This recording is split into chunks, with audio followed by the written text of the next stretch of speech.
حضرت عمر بن خطاب رضی اللہ تعالیٰ عنہ سے سنا، وہ بیان کرتے تھے کہ نبی کریم صلی اللہ علیہ وسلم کی زندگی میں نے ہشام بن حکیم کو سورہ فرقان نماز میں پڑھتے سنا۔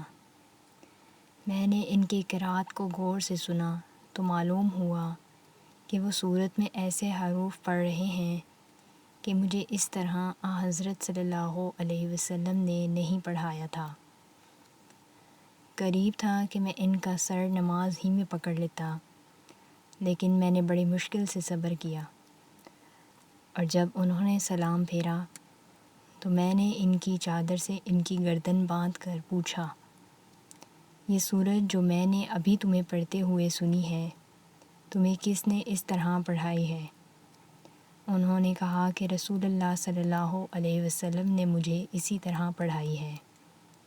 میں نے کہا تم جھوٹ بولتے ہو، خود حضور اکرم صلی اللہ علیہ وسلم نے مجھے اس سے مختلف دوسرے حروف سے پڑھائی جس طرح تم پڑھ رہے تھے۔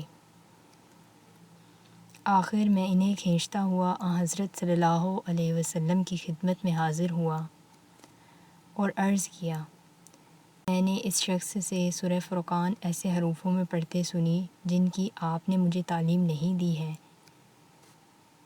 آپ نے فرمایا، عمر رضی اللہ تعالیٰ عنہ تم پہلے انہیں چھوڑ دو، اور اے ہشام تم پڑھ کر سناؤ۔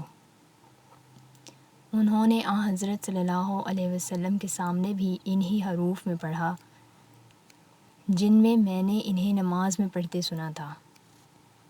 حضرت صلی اللہ علیہ وسلم نے سن کر فرمایا کہ یہ سورت اسی طرح نازل ہوئی ہے۔ پھر فرمایا، عمر اب تم پڑھ کر سناؤ۔ میں نے اسی طرح پڑھا جس طرح حضرت صلی اللہ علیہ وسلم نے مجھے تعلیم دی تھی۔ حضرت صلی اللہ علیہ وسلم نے اسے بھی سن کر فرمایا، اسی طرح نازل ہوئی ہے۔